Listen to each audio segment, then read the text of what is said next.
ये चर्चा आई यूसीसी लागू करो, उस समय के प्राइम मिनिस्टर ने टाल दिया। जब नरसिंह राव प्रधानमंत्री बने उस समय सुप्रीम कोर्ट ने डंडा दिया यूसीसी लागू करो, उन्होंने भी टाल दिया। यूसीसी का बेनिफिट क्या है, मैं इस पर बात करता हूँ।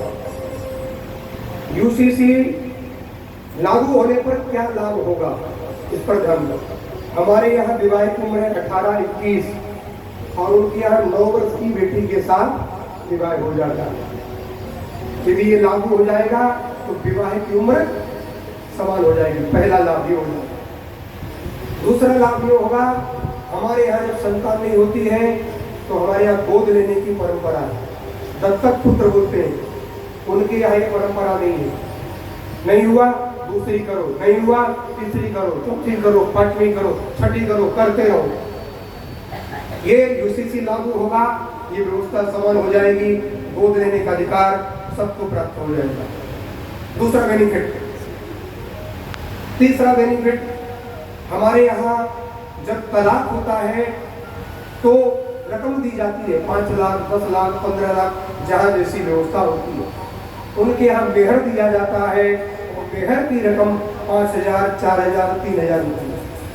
सबसे ज्यादा मेहर सानिया को मिला 50,000 रुपये, उनके यहाँ मेहर दिया जाता है। तो ये लागू हो जाएगा यूसीसी, तो मेहर यानी जो भत्ता दिया जाता है वो बराबर हो जाएगा। यूसीसी लागू हो जाएगा तो सबको, हमारे यहाँ बेटियों को भी संपत्ति पर अधिकार है, उनके यहाँ नहीं है। शरिया के मुताबिक यूसीसी लागू हो जाएगा तो ये भी समान हो जाएगा।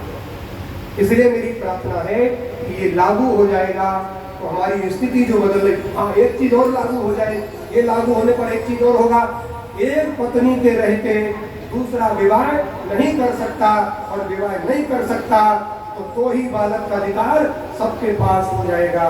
क्या दिख रहा है, उंगली दिख रही मेरी?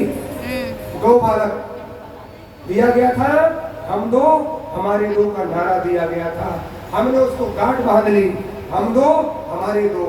ये सबके लिए यूसीसी लागू होती है, सबके यहाँ 2 बालक हो जाएंगे। इसलिए ये लागू होना चाहिए। मेरी आप सबसे हाथ जोड़ के प्रार्थना है।